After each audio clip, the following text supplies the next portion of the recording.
오늘은 창세기 48장 말씀을 함께 나누도록 하겠습니다. 요셉에 대한 이제 내용을 우리가 살펴보고 있는데요. 요셉은 형통한 사람이 되었다, 이렇게 성경은 우리에게 말해주고 있습니다. 요셉이 가는 곳마다 하나님의 복이 부어졌어요. 요셉이 하는 일마다 하나님의 복이 부어졌습니다. 요셉이 만나는 사람마다 하나님의 복이 부어졌습니다. 이런 인생 살고 싶지 않습니까? 내가 가는 곳마다, 내가 하는 일마다, 내가 만나는 사람마다 하나님의 복이 이렇게 함께하는 이런 인생, 이런 복된 인생 이 되기를 바랍니다. 그 비결을 이제 성경은 우리에게 알려주고 있는데요. 요셉은 하나님과 함께하는 믿음을 가졌다는 거예요. 하나님과 함께하는 믿음을 가졌기 때문에 하나님의 복이 요셉이 가는 곳마다, 만지는 곳마다, 만나는 사람마다 부어졌다, 이렇게 말씀을 해주고 있습니다. 그럼 하나님과 함께하는 곳은 무엇이냐? 이 하나님과 이 친밀한 관계를 갖는 거죠. 하나님과 내가 이렇게 멀리 떨어져 있는 것이 아니라 가까이 있는 거예요. 가까이. 그리고 친밀한 관계 속에 우리가 놓여 있는 것입니다. 그리고 나를 중심으로 살아가는 것이 아니라 하나님 중심으로 살아가는 거예요. 그리고 하나님의 뜻을 따라가는 것이며 하나님의 언약의 말씀을 붙드는 것이다, 이렇게 말하고 있습니다. 그리고 나에게 일어나고 있는 이 모든 일들, 일상의 모든 일들을 하나님으로 해석하는 거예요. 하나님께서 개입하신 일로 해석을 할 때 나의 삶을 하나님께서 인도해 주시는 삶을 살게 되는 것입니다. 요셉의 경우는요, 참 억울한 일을 이렇게 당했고요. 참 말도 통하지 않는 이집트 땅에 가서 이렇게 형통한 사람이 되었고요. 뿐만 아니라 그 당시의 시대를 이렇게 살리는 생명의 구원자가 되었다, 이렇게 성경은 우리에게 말해주고 있습니다. 요셉의 방식을 우리가 보시게 되면 이제 그 세상의 방식과는 전혀 다른 방식으로 살았던 것을 우리가 이제 보게 됩니다. 세상은 어떻게 우리를 이제 요구하고 있나요?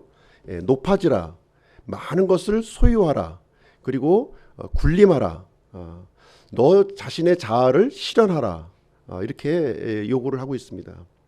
근데 그 요구의 결말은 불통의 삶인 거예요. 불통.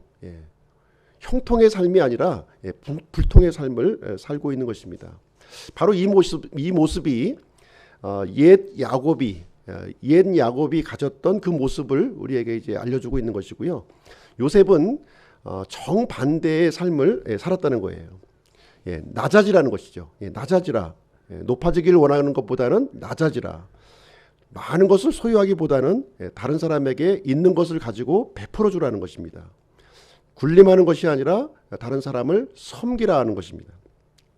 그래서 그 요셉의 그 삶의 그 초점은 어디에 있었냐면 이 자아를 실현하는 것이 아니라 하나님을 실현하는 데 그 목적을 두었다는 것이죠.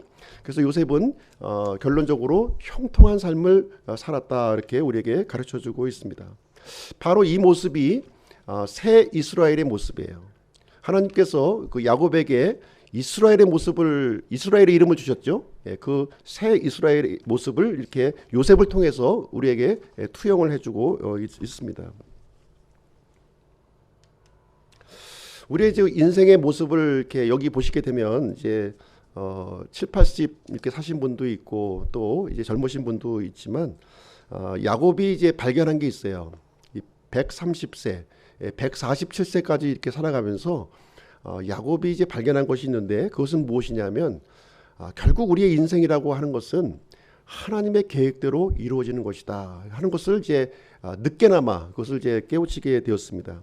잠언 16장 9절에 보시게 되면 사람의 마음이 그의 길을 계획하지만 주께서 그의 걸음을 인도하시느니라, 이렇게 기록이 되어 있습니다. 그래서 우리가 이제 자신의 그 나름대로의 계획을 가지고 인생길을 살아가지만 궁극적으로는 하나님의 계획대로 움직인다는 것을 우리는 이제 발견하게 되는 것이죠. 그래서 야곱은 130세 때 요셉을 만났어요. 예, 그래서 요셉을 만난 직후부터 이렇게 인생의 가치관이 그동안 이렇게 그 엉켰던 이 퍼즐이요 한 번에 이렇게 쫙 풀리는 것을 이제 발견하게 되었습니다. 그래서 인생이라고 하는 것은 내가 움켜쥐고 내가 무엇인가 이렇게 막 참 추구하고 살아가지만 결국은 내 계획대로 되는 것은 하나도 없구나 하는 것을 이제 발견하게 된 것입니다. 그리고 하나님의 계획과 나의 계획이 이렇게 충돌하는 삶을 이렇게 살았을 때에는 야곱이 파라오 앞에서 고백했던 것처럼 이 험악한 세월을 살 수밖에 없다는 거예요. 예. 그래서 이 야곱이 이제 발견한 것은 무엇이냐면 내가 이제 나의 노력과 나의 계획을 내려놓고 하나님의 계획에 순복하면서 이렇게 살아갈 때 이렇게 참 인생살이가 이렇게 평안하구나 하는 것을 발견하게 된 것입니다. 그래서 이 야곱이요 130대 요셉을 만나고 17년 동안 이집트에서 살게 됩니다. 그래서 이 노년의 이 17년을 가장 평안한 기간, 그 기간으로 이렇게 보내는 여생을 이제 보내게 되었습니다. 참 이렇게 인생의 노년을 이렇게 평안하게 이렇게 하고서 하나님 앞에 가게 되는 것은 참으로 이 축복된 일이라고 생각이 되어집니다. 오늘은 그 창세기 48장 말씀을 함께 살펴보는 시간을 갖도록 하겠습니다. 제목은 이스라엘의 기초를 확립한 야곱입니다.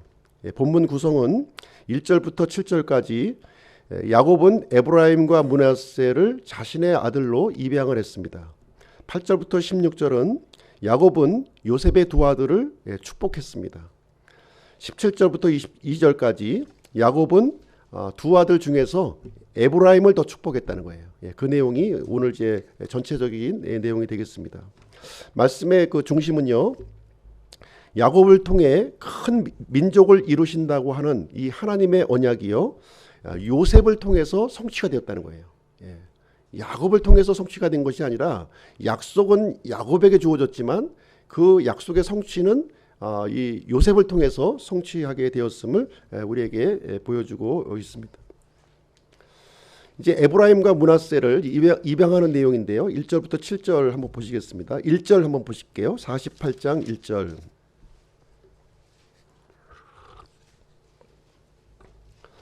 이 일들 뒤에 어떤 이가 요셉에게 고하기를 보라 네 아버지가 병들었다 하므로 그가 자기의 두 아들 곧 므낫세와 에브라임을 데려가니 이 일들 뒤에 이렇게 시작하고 있습니다. 이 일들 뒤에라고 하는 말은 무슨 얘기냐면 요셉이 야곱의 유언을 들은 뒤에 우리 지난 시간에 살펴본 내용이죠. 야곱은 요셉과 함께 어떤 언약을 맺었냐면 이 넓적다리 언약을 맺은 거예요. 넓적다리 언약을 이 넓적다리 언약이라고 하는 것은 생명의 언약이고 이런 사적인 언약이 이제 되겠습니다. 여기서 어떤 그 언약을 하게 되냐면 내가 죽을 터인데 내가 이집트 땅에서 이제 죽게 될 텐데 나의 유고를 조상의 묘실에 지금 아브라함과 이삭이 묻혀 있는 그 묘실에 좀 묻어달라 이런 유언을 여기서 해주게 되었습니다. 이때 이제 야곱의 나이가 언제냐면 이제 이집트에서 17년간을 살았고요. 147세의 나이가 되었을 때 이 이야기를 지금 이제 진행하고 있습니다. 그래서 야곱은요, 지금 여기서 보시게 되면 임종을 이렇게 맞이하면서 잊지 않았던 것이 있었는데 그것은 무엇이냐면 가나안 땅이었다는 거예요. 자신이 떠나왔던 이 가나안 땅을 잊지 않았어요. 야곱은 이집트에서 가장 어떻게 보면 인생의 기간 중에서 가장 편안한 시간을 보내고 있는 거예요. 지금 하나님과 이런 다툼도 없었고요. 또 이 가족들이 서로 원수간이었는데 이게 아주 화합하는 그런 가족 이런 관계 속에 있었고 모든 물질이 세상은 기근으로 지금 다 힘들어하고 있지만 물질적으로 풍족한 그런 삶을 누리고 있었습니다. 그럼에도 불구하고 이 야곱은요 지금 이집트에 속해 있지 않다는 사실을 여기서 이제 표현을 하고 있는 거죠. 지금 분명한 경계를 갖고 있었던 거예요. 지금 내가 이집트에서 이렇게 평화롭고 풍요로운 삶을 누리고 있지만 이 이집트 땅은 나의 땅이 아니라는 거죠. 내가 머물러야 될 땅이 아니다. 지금 이 이야기를 지금 이제 야곱이 요셉에게 지금 하고 있는 말이 이제 되겠습니다. 그래서 우리 그리스도인들은 이 땅에 지금 비록 우리가 살고 있지만 하늘 백성이라고 하는 이 신분을 절대로 잊어서는 안 된다는 거예요. 이 땅에서 먹을 것도 먹고 모든 관계를 누리고 있지만 진짜 우리가 거해야 될 이 땅은 이 땅이 아니라는 거예요. 하늘 본향이라고 하는 사실을 우리는 단 한순간도 잊지 말아야 될 줄로 생각을 합니다. 그래서 우리의 소속은 하늘 백성인 것이고요. 우리가 해야 될 일이 뭐냐, 이 땅에서 잘 먹고 잘 사는 것이 아니라 영혼을 준비하는 그 백성으로 살아가야 된다 하는 것을 우리에게 말해주고 있는 내용이 이제 되겠습니다. 1절 말씀을 보시게 되면 이제 요셉이 야곱에 대한 소식을 이제 듣게 되는데요. 어떤 소식이냐면 내 아버지가 병들었다 하는 소식을 어떤 사람으로부터 이렇게 그 보고를 이제 받게 됩니다. 지금 야곱은 어디에 있습니까? 고센 땅에 있는 거죠. 고센 땅, 이집트 고센 땅에 있는 것이고요. 요셉은 어디에 있습니까?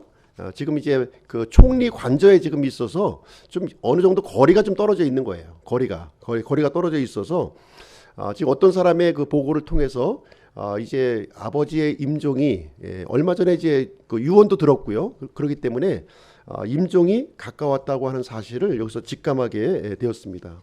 그래서 그 소식을 듣는 즉시 두 아들, 지금 이제 므낫세와 에브라임을 데리고 이제 병문안을 가게 되는 내용이 여기에 기록되어 있는 것입니다.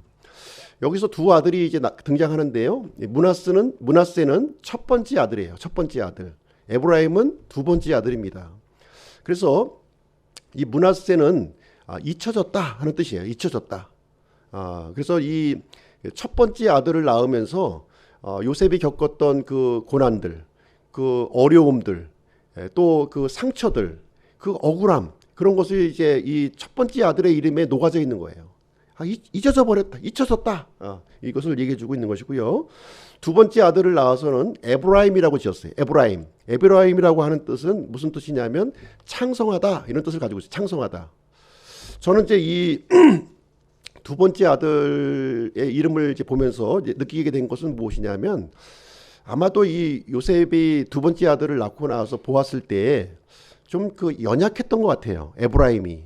므낫세는 참 이렇게 그 모든 면에서 씩씩하고 아주 강성하게 이렇게 자라났는데 두 번째 아들이 태어났을 때는 좀 뭔가 좀 이렇게 비리비리하고 좀 연약한 모습을 이제 가졌던 것 같아요. 그래서 이름을 창성하다 하는 뜻을 이제 이름을 지어주게 되었습니다. 그래서 이 두 아들을 이제 첫째 아들 므낫세와 둘째 아들 에브라임을 데리고 이제 아버지를 찾아가는 결정을 여기서 이제 하게 되었습니다. 또 야곱도 역시 이제 아들 요셉이 돌아온다 하는 소식을 여기서 듣고서 요셉을 이제 맞이하는 장면이 2절 말씀에 기록이 되어 있습니다. 2절 한번 보실게요. 어떤 이가 야곱에게 고하여 이르되 보소서 당신의 아들 요셉이 당신에게 왔나이다 하매 이스라엘이 힘을 내어 침상에 앉으니라. 야곱은요 요셉이 온다는 소식을 듣고 누워서 맞이하지 않고요 앉아서 지금 이제 요셉을 맞이하고 있습니다. 힘을 내어 침상에 앉았다 이렇게 기록하고 있는데요.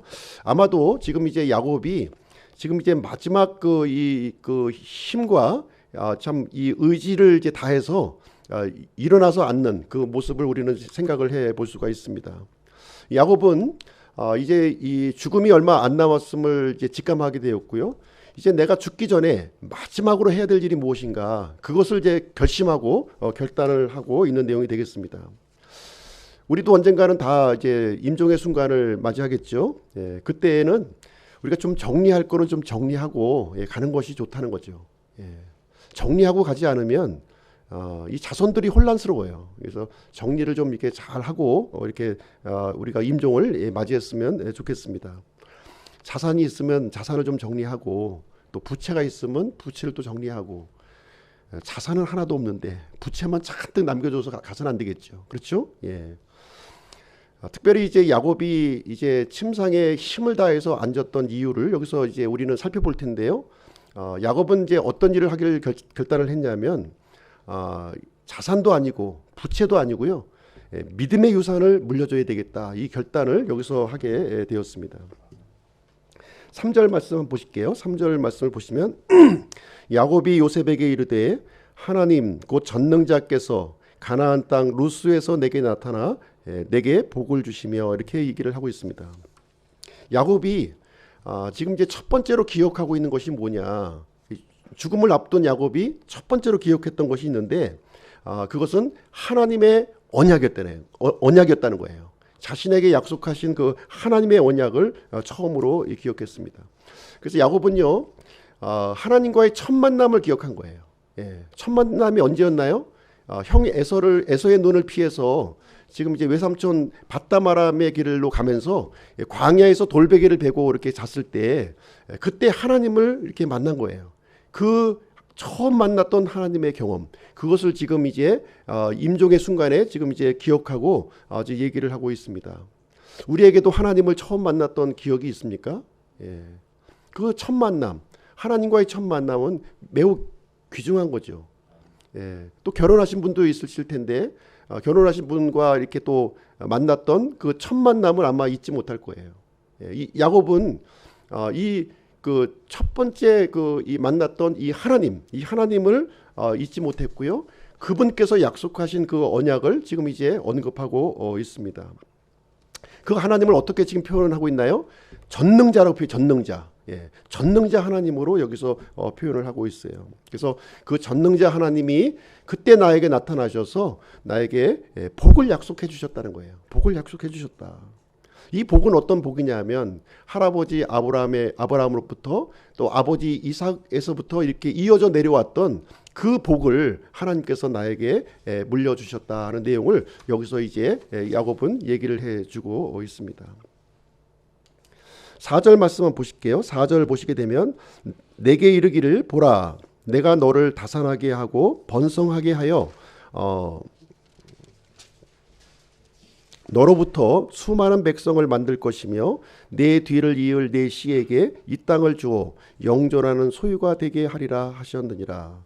지금 이제 이 야곱이 또 하고 있는 말은 무슨 얘기냐면 지금 이제 그 하나님께서 야곱에게 이제 언약을 이렇게 맺어 주셨는데 너를 통해서 많은 백성을 이렇게 이루게 하신다는 거예요.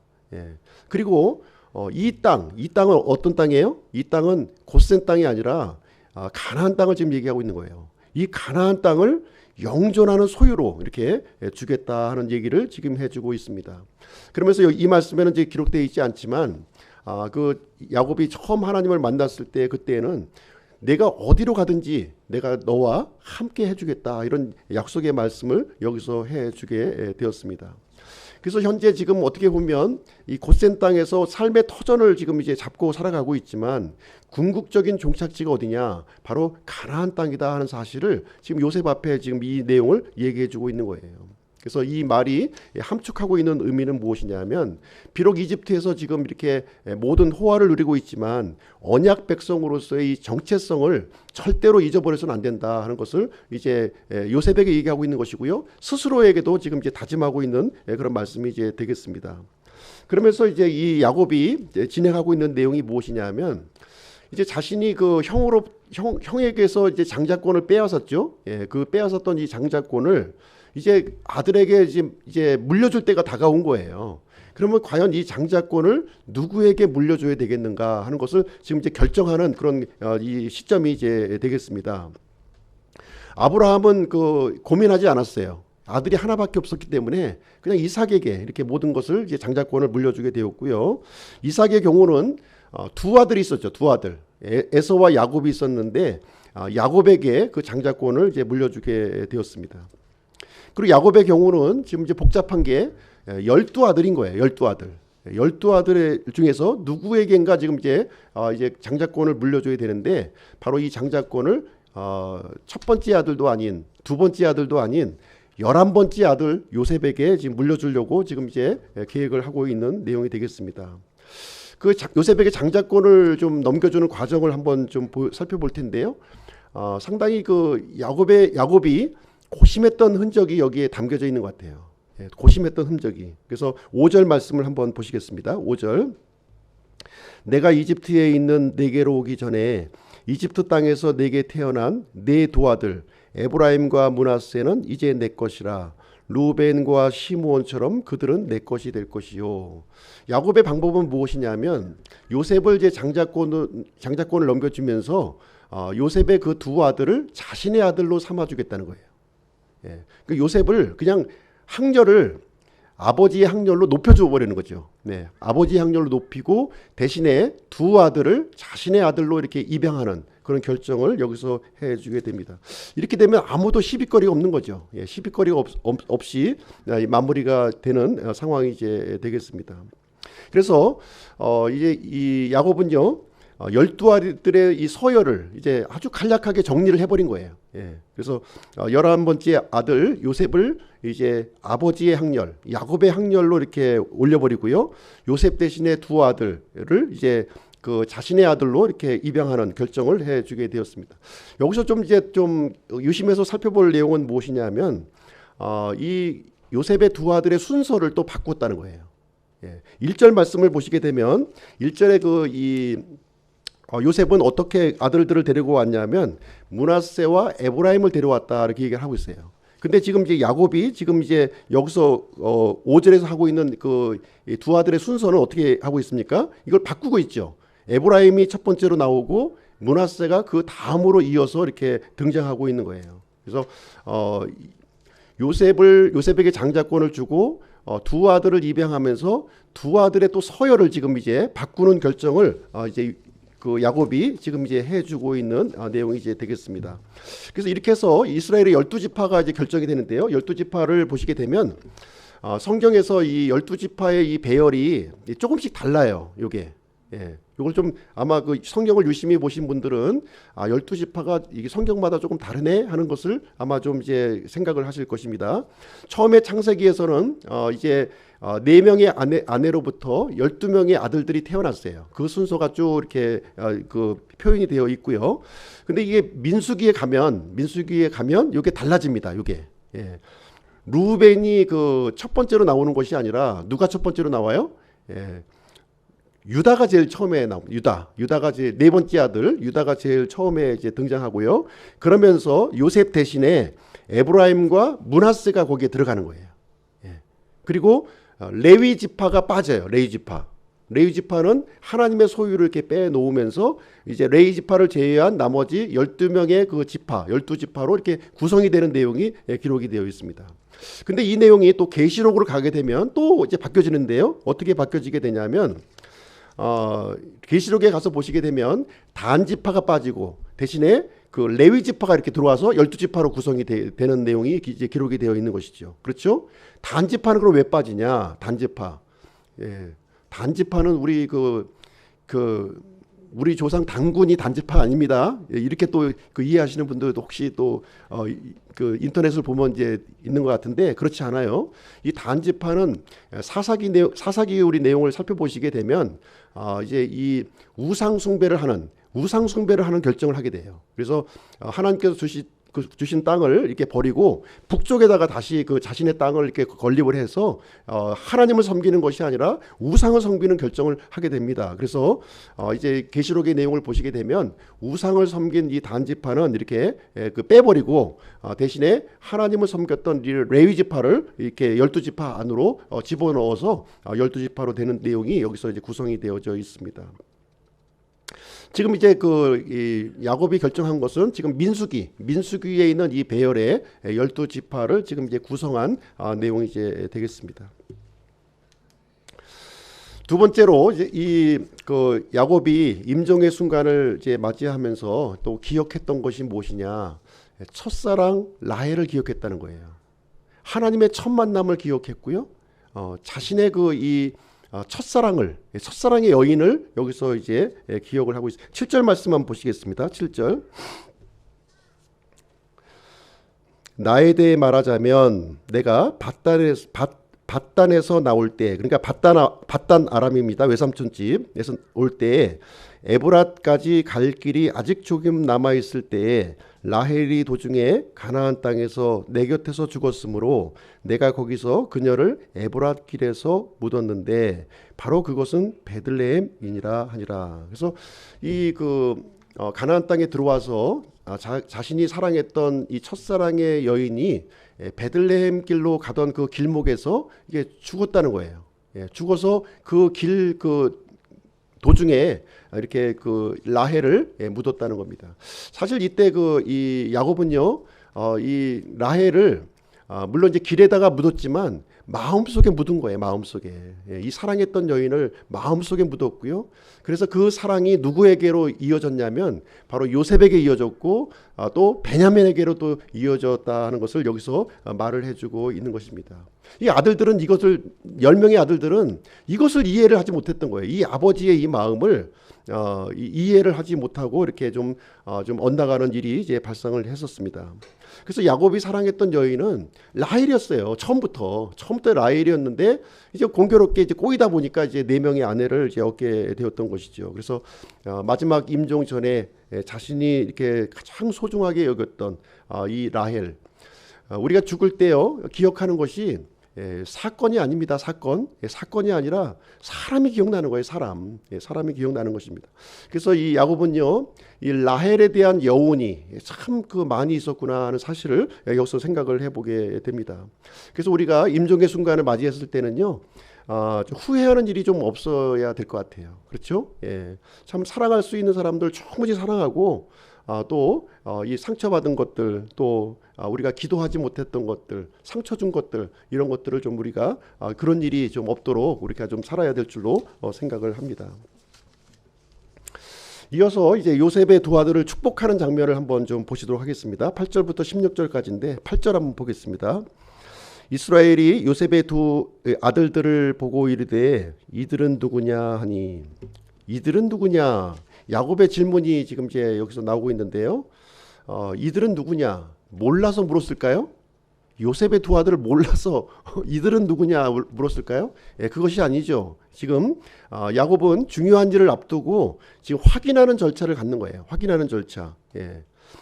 다시 말하자면 그 정체성, 신분을 물어보는 말이지 진짜 몰라서 물어보는 게 아니에요. 혹시 재판석에 혹시 가보신 적 있습니까? 뭘 물어보죠? 당신은 누구십니까? 물어보잖아요. 당신은.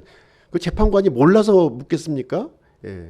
주민등록번호, 또 이름 물어보잖아요. 이 정체성, 신분을 지금 이제 물어보는 거예요. 그래서 이 야곱이 이 에브라임과 므낫세 이제 요셉의 두 아들을 이제 이들이 누구냐 이렇게 물어보고 있는 내용은 바로 정체성을 이제 물어보고 있는 질문이 이제 되겠습니다. 하나님께서도요 우리에게 질문을 하실 거예요. 그렇죠? Who are you? 너 누구야? 하고 물어볼 겁니다. 그렇죠? 그랬을 때 우리는 그 하나님의 질문에 대해서 답변할 이 답변을 우리는 준비하고 있어야 되는 거예요. 그렇지 않습니까? 베드로전서 3장 15절에 보시면 소망에 관한 이유를 이렇게 묻는 자들에게 답변할 것을 이렇게 온유하고 두려운 마음으로 준비하라 이렇게 얘기를 해주고 있어요. 그래서 하나님과 나와의 관계, 이 관계를 육하 원칙에 의해서 설명을 해야 될 때가 오는 거예요. 하나님과 나와의 관계를 설명할 수 있어야 되는 겁니다. 그래서 우리가 오후 시간에 이제 이 간증하는 순서를 이제 갖게 되었는데요. 그런 그 답변 제목을 이렇게 충분히 생각하고 우리가 이제 설명을 할 수 있어야 될 줄로 생각을 합니다. 이 야곱의 질문에 대해서 요셉이 어떻게 답변을 하는지 한번 보겠습니다. 9절 말씀인데요. 요셉이 자기 아버지에게 이르기를 그들은 하나님께서 이곳에서 내게 주신 내 아들들이니이다 하매 그가 이르되 원하건대 그들을 내게 데려오라 내가 그들을 축복하리라 하니라. 이 요셉의 답변을 이렇게 보시게 되면 하나님께서 이렇게 얘기합니다. 하나님께서, 주어가 뭐예요? 하나님께서 내 아들이 초점이 아니라요. 내 아들이 초점이 아니라 하나님께서 주신 아들이라는 거예요. 하나님께 주신 아들. 거기에 그 방점이 이제 찍혀져 있는 것입니다. 하나님께서 주신 내 아들 므낫세와 에브라임을 지금 이제 얘기를 하고 있는 것이죠. 그래서 이 므낫세와 에브라임은 누구와의 관계를 통해서 태어났습니까?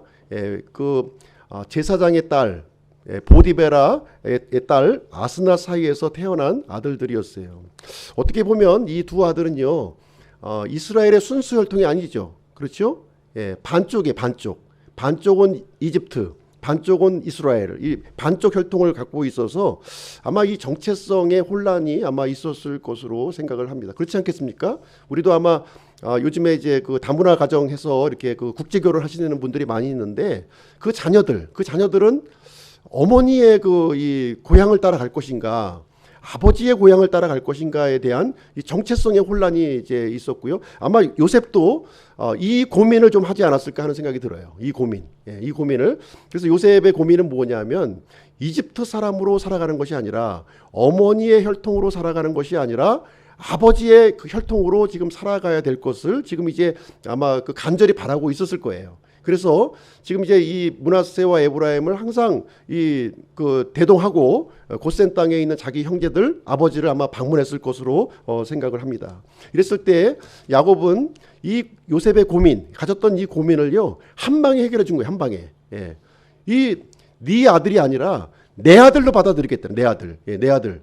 이 반쪽짜리 이 유대인이 아니라 온전한 유대인으로 너희를 받아들여서 이스라엘의 정체성으로 내가 키우겠다 이렇게 얘기를 하고 있습니다. 지금 야곱은 지금 눈이 지금 어두워요. 잘 안 보이고 나이가 들어서 어두운 상태에 있지만 지금 영적 분별력은 절대로 흐려지지 않고 있는 모습을 여기서 우리에게 알려주고 있어요. 그래서 이 반쪽짜리 이 이스라엘이 아니라 온전한 이 이스라엘로서 내가 그들을 축복하겠다. 이제 이 얘기를 지금 해주고 있는 내용이 되겠습니다. 축복하는 과정을 한번 좀 보실 텐데요. 11절부터 14절까지 이제 내용을 보시게 되면 먼저 12절 말씀 보실게요. 12절 요셉이 그의 무릎 사이에서 그들을 데려오고 또 얼굴을 땅으로 향한 채 몸을 숙이며 그래서 아버지가 이렇게 축복을 해주겠다고 하니까 이제 요셉이 이제 아버지 앞에 이제 절을 하고 이 아이를 데려오는 장면이 여기에 이제 14절까지 쭉 기록이 되어 있습니다. 이 내용을 보시면 이제 글자로 읽으면 좀 헷갈리는데 어떻게 이제 이 두 아들을 데려오냐면 오른손에 요셉의 오른손에 에브라임을 끼고 또 요셉의 왼손에 므낫세를 끼고 야곱 앞으로 다가오는 거예요. 그럼 야곱 입장에서 어떻게 됩니까? 야곱의 오른손에는 므낫세가 오는 것이고 야곱의 왼손에는 에브라임이 오는 것이죠. 그렇죠? 그래서 축복을 하기 위해서는 자연스럽게 장자인 므낫세에게 오른손의 축복을 그다음에 차자인 에브라임에게는 왼손의 축복을 기대하면서 요셉은 데리고 왔을 거예요. 그렇죠? 예.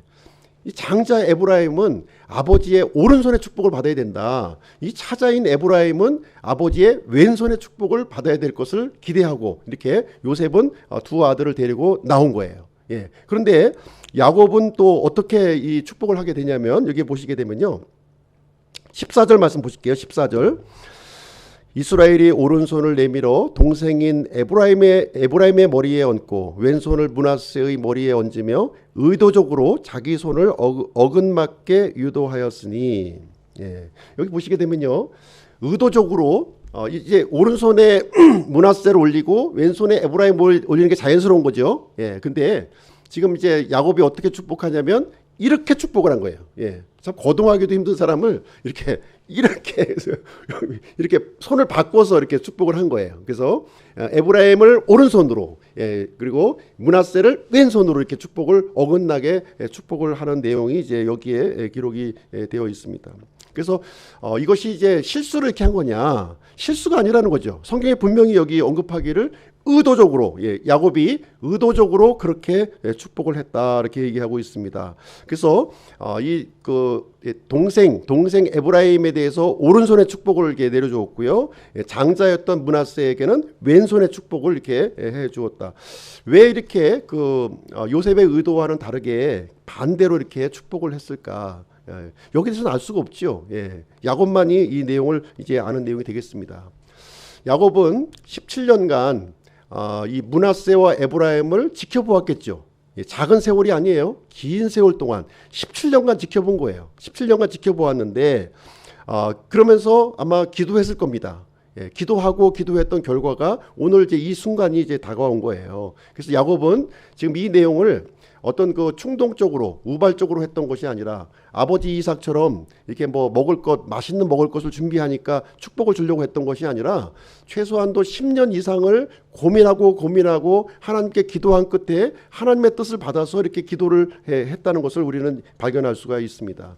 그래서 야곱의 판단은 어떤 판단이냐면 므낫세는 아주 강성한 자예요. 참 사람들에게도 칭송을 받고 아주 그 부족함이 없는 사람이에요. 예. 반면에 에브라임은 태어날 때부터 좀 이제 어떻게 보면 좀 약골로 이렇게 태어난 거죠. 도움이 필요했던 거예요. 예. 그런데 그 성향을 보게 되니까 또 야곱이 보았을 때에는 에브라임의 모습을 통해서는 이렇게 믿음이 있고 또 겸손함이 있고 또 순종하는 마음이 있는 것을 보게 된 거예요. 하나님의 은혜를 받을 만한 그런 그 여건이 조성되어 있는 것이고, 반면에 므낫세는 자기 힘이 강하다 보니까 하나님을 의지하지 않는 그런 마음이 있었던 거예요. 교만한 마음이 있었던 것이기 때문에 아마 이렇게 바꿔서 축복을 하지 않았을까 하는 제 추측입니다. 제 추측이고요. 그러나 야곱의 경우는 분명하게 하나님의 뜻을 발견하고 의도적으로 차자를 더 이제 큰 축복을 내렸다 하는 것을 여기서 말해주고 있는 내용이 되겠습니다. 자, 축복의 내용을 한번 보실 텐데요. 참 이렇게 좀 이 불편한 자세를 취하면서 기도를 하는데 15절 말씀 보시겠습니다. 15절. 그가 요셉을 축복하며 이르되 내 조상 아브라함과 이삭이 걷는 것을 보신 하나님, 이날까지 나의 전생애 동안 나를 먹이신 하나님. 16절. 곧 나를 모든 악에서 구속하신 천사께서 이 아이들에게 복을 주시고 그들이 내 이름과 내 조상 아브라함과 이삭의 이름으로 불리게 하시며 그들이 이 땅의 한가운데서 자라나 한 무리가 되게 하시기를 원하나이다. 참 이 무게가 있는 기도죠. 예, 무게가 있는 이 축복 기도를 이제 해주고 있는데, 먼저 요셉에게 축복을 해주고 있는 거예요. 어떻게 보면 세 사람에게 축복을 해주고 있는 그런 내용이 되겠습니다. 15절 말씀을 보시게 되면 내 조상 아브라함과 이삭이 걷는 것을 보신 하나님, 아버지 하나님을 얘기하고 있는 것이죠. 이날까지 나의 전생애 동안 나를 먹이신 하나님, 성령 하나님을 말씀하시고 있는 것이고요. 나를 모든 악에서 구속하신 천사, 바로 이 천사는 이 하나님의 신격을 가지신 이 천사예요. 그러니까 주 예수 그리스도를 언급하고 있는 내용이 되겠습니다. 지금 요셉과 두 아들을 축복하면서 지금 삼위의 하나님께서 이렇게 함께하는 복을 지금 이제 축복하고 있는 장면이 여기에 기록이 되어 있는 것이고요. 그러면서 16절 말씀을 보시게 되면 아브라함과 이삭과 야곱의 이름을 언급해요. 언급하면서 지금 이제 이 이스라엘 백성의 그 언약 백성으로서의 이 정체성을 갖는 이 복을 여기서 이제 내려주게 되는 것입니다. 그러면서 땅의 한 가운데에서 한 무리가 지금 되어질 것을 여기서 얘기해주고 있는데요. 땅의 한가운데라고 하는 것은 어디를 얘기해주고 있냐면 바로 가나안 땅을 얘기해주고 있는 거예요. 지금 살고 있는 이집트가 아니라 가나안 땅에서 큰 한 무리가 지금 이루어질 것을 지금 이제 야곱은 축복을 해주고 있습니다. 야곱은요, 여기서 하나님의 복이 무엇인가, 진짜 하나님의 복이 무엇인가를 발견한 거예요. 임종의 순간에 147세 이제 나이가 되어서 진짜 하나님께서 나에게 주시려고 했던 그 복, 그 밧다람 아람으로 갈 때 그 루스 땅에서 만나 주셨던 그 하나님이 나에게 주셨던 이 복이 과연 이 복의 실체가 무엇인가, 그것을 지금 발견하고 이 복의 개념을 지금 이제 요셉과 두 아들에게 이제 넘겨주는 내용이 이제 되겠습니다. 이 복이 뭐예요? 이 복이 바로 하나님과 함께 걷는 것이라는 거예요. 하나님과 함께 걷는 것. 그리고 하나님의 보살핌 속에, 하나님의 날개 속에서 거하고 있는 것, 이것이 복이라는 것입니다. 그리고 세 번째로는 악에서 벗어나는 것이 복이라는 거예요. 우리 세상 사람들이 보는 것처럼 돈 많이 벌고 높은 자리에 올라가고 출세하고 성공하는 것이 복이 아니라는 거예요. 진짜 복은 무엇이냐? 나를 창조하시고 나를 구원하신 이 삼위일체의 하나님과 특별한 관계 속에 놓여 있는 것, 이것이 가장 큰 복이구나 하는 것, 사실을 여기에서 얘기를 해주고 있습니다. 그래서 하나님과 이렇게 이 관계를 누리고 있다고 하는 것은 이건 뺏겨서도 안 되는 것이고요. 이것은 절대로 붙들어야 될 이런 복이라고 하는 사실을 이 야곱은 알고 있었고, 그 복을 그 자손들에게도 이 귀한 복을 넘겨주려고 하는 내용이 이제 되겠습니다. 요한복음 15장에 보시면 예수님과 우리 신자의 관계를 어떻게 설명하고 있습니까? 포도나무와 가지의 관계로 설명해주고 있는 거예요. 포도나무와 가지와 같이, 포도나무와 가지가 이렇게 떨어져 있으면 무슨 무슨 의미가 있어요? 아무 의미도 없는 거예요. 그냥 불쏘시개에 불과한 겁니다. 이것은 붙어 있을 때만이 진짜 여기서 열매가 이제 맺어지고 하나님께서 영광을 받으시는, 또 사람들이 기뻐하시는 일이 일어난다, 이렇게 얘기를 해주고 있습니다. 그래서 하나님과 우리의 관계는요, 이렇게 묶여진 관계, 생명으로 묶여진 관계다. 이것을 우리에게 얘기해주고 있습니다. 그래서 하나님과의 관계가 이렇게 해결된 사람들은요, 이 부수적인 문제들이 해결된다는 거예요. 부수적인 문제 다 해결됩니다. 비록 내가 살고 있는 현재의 삶이 이 고난이 있고 질병이 있고 또 이렇게 그 궁핍함이 있다 할지라도 하나님과 이렇게 묶여진 관계에 있다면 그 모든 것들을 이렇게 극복할 수 있는, 극복해 나갈 수 있는 그런 힘이 우리에게 주어진다 하는 것을 우리에게 알려주고 있습니다. 그래서 우리가 이 순서를 바꾸는 것이 믿음인 거예요. 이 순서를 바꾸는 것이 이제 믿음이다 하는 것을 우리에게 말씀해주고 있습니다. 자. 야곱이요, 에브라임을 더 축복했는데요. 17절 말씀 한번 보시겠습니다. 17절. 요셉이 자기 아버지의 오른손을 에브라임의 머리에 얹은 것을 보고는 그것을 기뻐하지 아니하여 자기 아버지의 손을 에브라임의 머리에서 므낫세의 머리로 옮기려고 그것을 들며. 요셉이 지금 이제 요셉의 의도와는 다른 거죠, 지금. 그러니까 이제 아버지 손을 좀 들어가지고 똑바로 놓으려고 지금 이제 하고 있는 장면이 여기에 이제 기록이 되어 있어요. 그래서 18절 말씀에 보시면 이렇게 얘기를 합니다. 내 아버지여, 그리하지 마옵소서. 축복은 축복인데 제발 장자에게 더 큰 축복을 주시고 차자에게는 좀 낮은 축복을 주세요. 이렇게 얘기를 하니까 이 야곱이 19절에 이렇게 답변을 합니다. 내가 안다, 내 아들아, 내가 안다.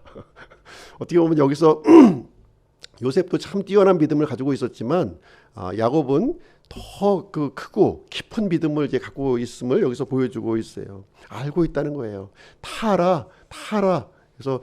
그래서 이 에브라임을 더 축복하는 것이고 그 다음으로 므낫세 축복하는 거야 하는 것을 얘기를 해주고 있습니다. 그래서 하나님은 이렇게 약한 자를 들어서 이렇게 강한 자를 부끄럽게 하시는 분이라는 거예요. 여기서 약한 자라고 하는 것은 무엇이냐면 힘이 약하다는 것이 아니라 하나님을 신뢰하는 자를 얘기하고 있는 거예요. 지금 므낫세와 에브라임의 경우를 보시게 되면 므낫세는 자기 힘이 강하기 때문에 하나님을 신뢰하지 않았던 것이고요. 에브라임은 자기가 연약한 줄 알았기 때문에 하나님을 신뢰하는 그 믿음이 있는 것을 보고서 이제 더 큰 축복을 이렇게 내려주고 있는 것입니다. 그래서 장자권이라고 하는 것은 혈통이 우선순위가 아니라는 거예요. 성경에서 볼 때 무조건 네가 먼저 태어났으니까 네가 장자야, 이것이 아니다 하는 것을 얘기해주고 있습니다.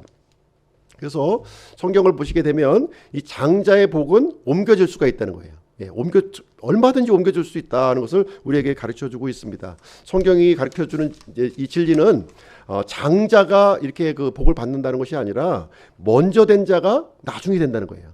나중된 자가 먼저가 된다는 것이 성경이 가르쳐주는 진리의 말씀이라고 하는 것이죠. 그래서 이 이해가 성경에 많이 기록이 되어 있는 거예요. 이스마엘이 먼저 태어났지만 누가 장자권을 이어받습니까? 이삭이 이제 이어받게 되잖아요. 그렇죠? 에서가 먼저 태어났지만 야곱이 장자권을 이어받게 됩니다. 그리고 유대인들이 먼저 하나님의 그 백성으로 선택을 받았죠. 그렇지만 이방인의 구원으로 이렇게 유대인들이 이렇게 배척당하고 이방인의 구원이 이렇게 흘러가는 모습이 기록이 되어 있습니다. 그래서 우리가 주신 사명 잘 감당하지 않으면요, 등잔 때는 얼마든지 옮겨줄 수 있다는 거예요. 하나님은 충분히 기회의 시간을 드리지만 그럼에도 불구하고 그 사명을 내가 감당치 못하면 그 등잔대가 옮겨진다는 거예요.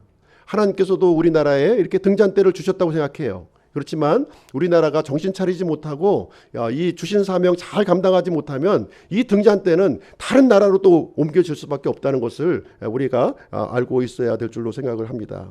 이 사도 바울도 이 내용을 잘 알고 있었어요. 고린도 전서 9장 27절에 보시면 다만 내가 내 몸을 억제하여 복종시킴은 내가 다른 사람에게 복음을 선포한 뒤에 어떤 방법으로든 내 자신이 버림받은 자가 되지 않게 하려 함이라. 버림받지 않기 위해서 이 사도 바울은 이렇게 복음 선포에 그 열정을 기울였다 지금 얘기해주고 있는 거예요. 지금 얘기는 구원을 잃어버린다는 얘기가 아니에요. 구원을 잃어버린 것이 아니라 하나님의 이 사역에서 버림받는 걸 얘기하는 거예요. 구원은 그 정해졌습니다. 그렇지만 우리의 그 상속 유업은 얼마든지 잃어버릴 수 있다는 것을 얘기를 해주고 있어요. 예. 우리가 구원받은 것이 중요한 것이 아니라 구원받은 이후에 우리 살아가는 이 삶이 더 중요하다는 것을 지금 이제 강조하고 있는 내용이에요. 하나님의 생명을 우리가 받았다면 하나님의 생명을 받은 자로서의 삶을 살아야 된다는 거예요. 그래서 그 삶을 살았을 때는 하나님께서 큰 보상을 약속해 주시지만 그 기회를 내가 허비해버리고 사용하지 않게 돼버리면 이제 그 보상을 다 빼앗아 가버리겠다 하는 이런 그 준엄한 말씀을 여기서 해주고 있는 내용이고요. 사도 바울은 이 내용을 너무나도 잘 알았기에 죽는 순간까지 이 은혜의 말씀을 이렇게 그 전했던 모습을 우리는 보게 되는 것입니다. 마지막으로 야곱의 예언의 내용을 한번 보겠습니다. 21절 22절인데요. 21절 22절. 또 이스라엘이 요셉에게 이르되 보라 나는 죽으나 하나님께서 너희와 함께하사 너희 조상들의 땅으로 너희를 다시 데려가시리라. 또한 내가 네게 네 형제들보다 한 몫을 더 주었는데 그것은 내가 내 칼과 내 활로 아모리 족속의 손에서 빼앗은 것이니라. 야곱은요 나는 죽는다 이렇게 하고 있어요. 나는 죽는다. 나는 죽는다. 그렇지만 하나님께서 너희들과 함께 해주시기를 원한다는 거예요. 함께 해주시기 원하면서 두 가지 미래의 사실을 여기서 언급합니다. 두 가지 미래의 사실을 얘기하는데요. 너희 조상들의 땅으로 다시 데려가시리라는 거예요. 지금 이집트에서 지금 살고 있죠. 살고 있지만 이제 이집트에서 가나안 땅으로 데려가실 거라는 거예요. 하나님께서 함께 하셔서 하신다는 거예요. 이 일이 언제 이루어집니까? 여호수아 때 이루어져요. 여호수아 때. 앞으로 수백 년 후에 일어날 일을 지금 마치 야곱은 지금 일어난 것처럼 지금 설명하고 있는 거예요. 그리고 내가 내 형제들보다 한 몫을 더 주었는데 이렇게 얘기하면서 지금 내 칼과 내 활로 아모리 족속의 손에서 빼앗은 것이다 이렇게 얘기를 해주고 있어요. 야곱이 아모리 족속하고 싸웠나요? 한 번도 싸운 일 없습니다. 언제 싸웠어요? 그 이스라엘 이 가나안 정복 전쟁 할 때 이스라엘의 후손들이 아모리 족속과 싸움을 하는 거예요. 싸움을 해서 그때 그 에브라임은 가나안 땅 중부 지역을 상속 유업으로 받게 되고요. 므낫세는 요르단 그 동편의 한쪽 부분, 요르단 이 서쪽 부분의 한쪽 부분, 므낫세 반지파가 양쪽으로 나뉘어서 상속 유업을 받게 되는 내용이 기록되어 있는데요. 바로 지금 이 야곱이 나누어 주는 것처럼 이 몫을 나누어 주는 것처럼 설명해 주고 있는 거예요. 야곱은요 지금 하나님의 약속이 성취될 것을 확실하게 믿고 있었다는 것이죠. 그래서 미래의 일을 미리 지금 요셉과 두 아들에게 얘기해 주고 있는 장면이 되겠습니다. 그래서 믿음이라고 하는 것은요 미래를 현재로 말하는 거예요. 미래를 현재로 말하는 것이다. 히브리서 11장 1절에 보시면 한편 믿음은 바라는 것들의 실체요 보이지 않는 것들의 증거다 이렇게 얘기를 해주고 있습니다. 약속의 말씀 아직 비록 이루어지진 않았을지는 모르겠지만 나에게 지금 적용시키는 거예요. 우리가 구원받고 죽으면 어디로 갑니까? 하늘나라 가는 거예요. 하늘나라 지금 가 있다고 하는 사실을 지금 말할 수 있는 거 지금 우리는 하늘나라에 지금 속한 백성이라고 하는 것을 우리가 말할 수 있는 것입니다. 여기서 바라는 것들이라고 하는 것은 약속의 말씀들을 얘기하고 있는 것이고 보이지 않는 것들은 앞으로 이루어지지 않은 미래 일들을 얘기해 주고 있는 거예요. 그것은 약속의 이 말씀을 근거로 해서 약속의 말씀을 이 믿음으로 우리는 미래의 일과 보이지 않는 일들을 지금 현재로 받아들일 수 있다고 하는 사실을 우리에게 얘기를 해주고 있습니다. 그래서 이 기록된 하나님의 말씀이 실체요 기록된 하나님의 말씀이 증거라는 사실을 우리에게 알려주고 있는 그런 내용이 이제 되겠습니다. 그럼 오늘 48장 말씀 정리를 좀 해드리도록 하겠습니다. 첫 번째는 믿음의 자녀로 키우자는 거예요. 믿음의 자녀로 키우자. 요셉은 야곱이 이렇게 병들었다는 소식을 듣고 아버지에게 문병을 왔어요. 야곱이 병들었다는 것은 그냥 뭐 좀 질병이 걸렸다는 게 아니에요. 지금 지금 임종 직전에 지금 와 있다 하는 사실을 여기서 얘기해 주고 있는데요. 이때 그 요셉은 혼자 이렇게 갔던 것이 아니라 두 아들을 이제 할아버지의 임종을 이렇게 보기 위해서 두 아들이 지금 함께 대동했다는 것을 말을 해주고 있습니다. 요셉이 간절히 원했던 것은 뭐예요? 내가 총리로서 이집트 땅 이게 잘 치리해야지 이것이 아니었다는 거예요. 자신에게 맡겨준 이 두 아들을 언약 백성으로 성장시켜야 되겠다 하는 것이 그 마음속에 간절한 갈망으로 남아 있었다고 하는 사실이죠. 그래서 이 두 아들은 어떻게 보면 지금 이집트 교육과 이집트 문화로 지금 성장하고 있었어요. 그렇죠? 근데 요셉이 원했던 것은 무엇이냐? 이집트 사람으로 사는 것이 아니라 언약 공동체의 일원으로 들어가는 것을 요셉은 간절히 원했다 하는 것을 얘기를 해주고 있습니다. 그래서 우리는 이 부모는요, 예배를 드릴 때 자녀들과 함께 예배를 드려야 되는 거예요. 자녀들과 함께 예배를 드려야 되는 거예요. 그래서 이 부모는 완벽한 사람이 아니잖아요. 그렇죠? 부모 완벽하지 않습니다. 그래서 우리 함께 하나님을 닮아가자는 거예요. 함께 하나님을 닮아가자. 그리고 하나님을 이렇게 함께 따라가자는 거예요.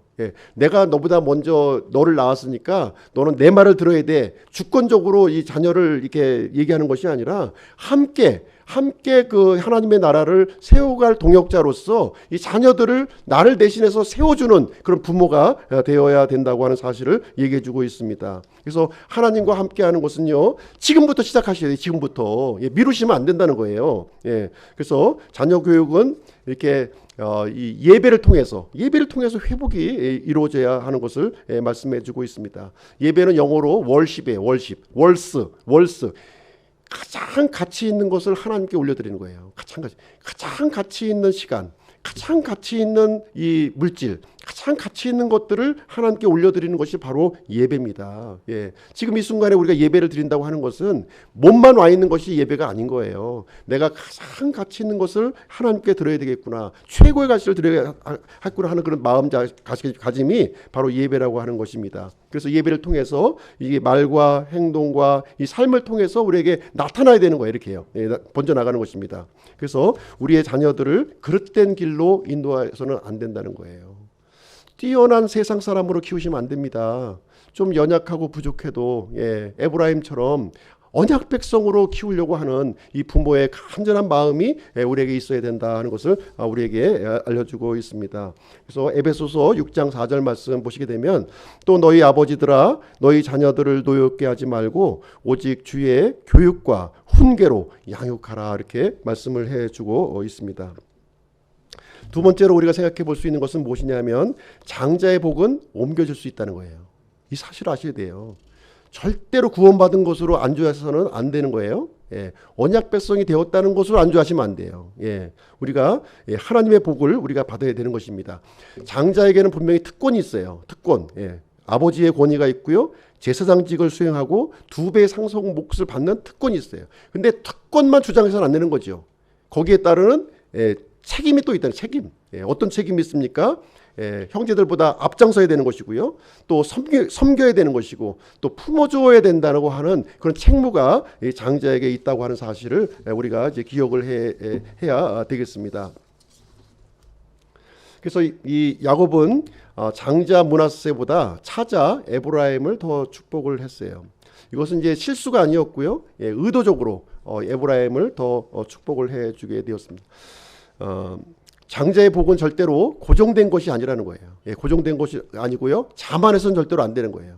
내가 먼저 됐으니까 내가 먼저 받아야 되지, 이렇게 정해지지 않는다는 것이죠. 하나님의 나라의 일이라고 하는 것은 절대로 태어난 순서가 아닌 것이고요, 반드시 장자여야만 되는 것도 아니고 반드시 차자여야만 되는 것도 아니다. 이것은 하나님의 섭리를 통해서, 모든 것을 알고 계시는 이 하나님의 섭리를 통해서 얼마든지 바꾸어질 수 있다는 것을 우리에게 말씀해 주고 있습니다. 그래서 이 하나님의 섭리라고 하는 것은 우리의 그 이해와 이성의 한계를 뛰어넘는 그런 일이 이제 되겠습니다. 하나님의 주권 속에서 이런 일이 이루어지게 되는 것이고요, 결코 우리가 믿음 생활하면서 자만하거나 이렇게 교만한 마음을 우리는 품어서는 안 될 줄로 생각을 합니다. 로마서 11장 33절 말씀에 보시게 되면, 오 하나님의 지혜와 지식의 부요함은 깊도다. 그분의 판단들은 헤아릴 수 없으며 그분의 길들은 찾아내지 못하리로다. 그래서 야곱은요, 참 겸허하게 하나님의 뜻에 이렇게 순복을 했습니다. 자기 뜻을 주장하지 않았어요. 하나님의 뜻이면 내가 그렇게 하겠습니다 하는 이 방식으로 겸허하게 순복을 했고요.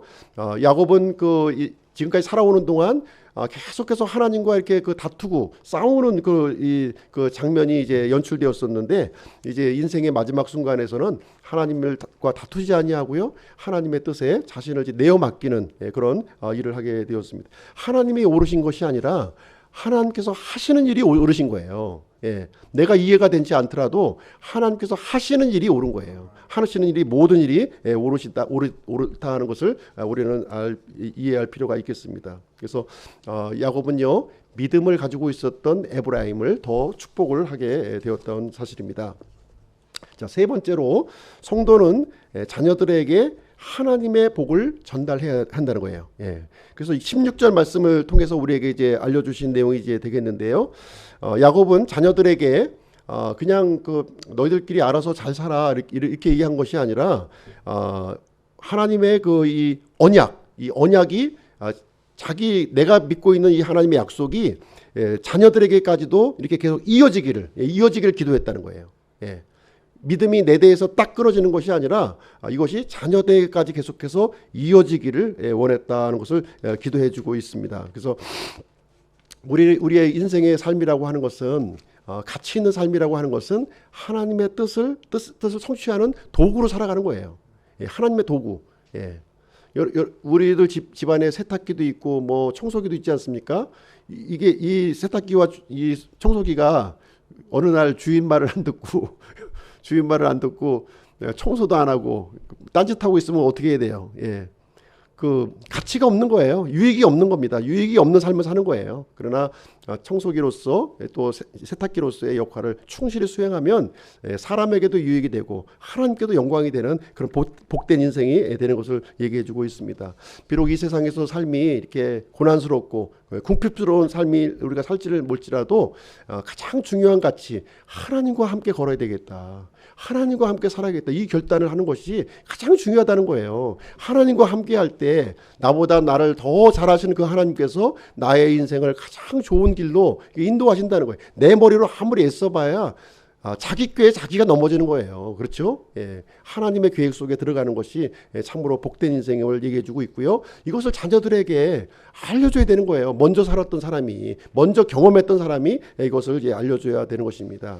세상의 복이 아무리 화려하고 좋아 보일지 모르겠지만 그것은 일시적인 거야. 예, 살아있는 동안에만 누리는 것이지 절대로 하늘에 가져갈 수 없는 것이 되겠습니다. 그래서 하나님께서 주신 복은 일시적인 것이 아니라 영원한 복으로 우리에게 주신 것이 이제 되겠습니다. 결론을 내리도록 하겠습니다. 그래서 우리가 장자로 태어났다고 먼저 믿었다고 스스로 문화세라고 이렇게 하면서 자만해서는 절대로 안 된다고 하는 사실이에요. 유대인들이 가졌던 이 선민의식, 이것은 교만이었어요. 예, 교만이었습니다. 그래서 하나님의 복은 얼마든지 옮겨질 수가 있는 것이고요. 우리는 어떤 자리에 머물러야 되냐면 은혜 받는 자리, 선민의식이 아니라 은혜 받는 자리에 머물러 있어야 되는 거예요. 그래서 하나님께서는 십자가 위에서 그 복을 바꿔주셨어요. 이렇게. 예, 야곱이 어긋나게 축복한 것처럼 예수님께서는 십자가에서 그 복을 크로스로 이렇게 바꿔주시겠습니다. 유대인들에게 주었던 이 복을요, 이방인들에게 이렇게 돌려주셨고요. 또 우리와 같이 버려진 자들에게 하나님의 은혜를 받는 그런 은혜의 자리로 우리를 초대해 주셨다고 하는 사실입니다. 그래서 우리가 하나님을 처음 만났다는 것 기억하십니까? 그 첫 만남을 우리가 기억하시고요. 우리가 이제 하나님과 함께 걸어야 되겠다. 세상과 함께 걸어가는 것이 아니라 이제는 하나님과 함께 걸어가는 복된 인생을 살아야 되겠다 하는 결단이 우리 모두에게 있기를 바랍니다. 그러면 오늘 이제 48장 말씀을 함께 나눴고요. 기도하고 마치도록 하겠습니다. 은혜로우신 아버지,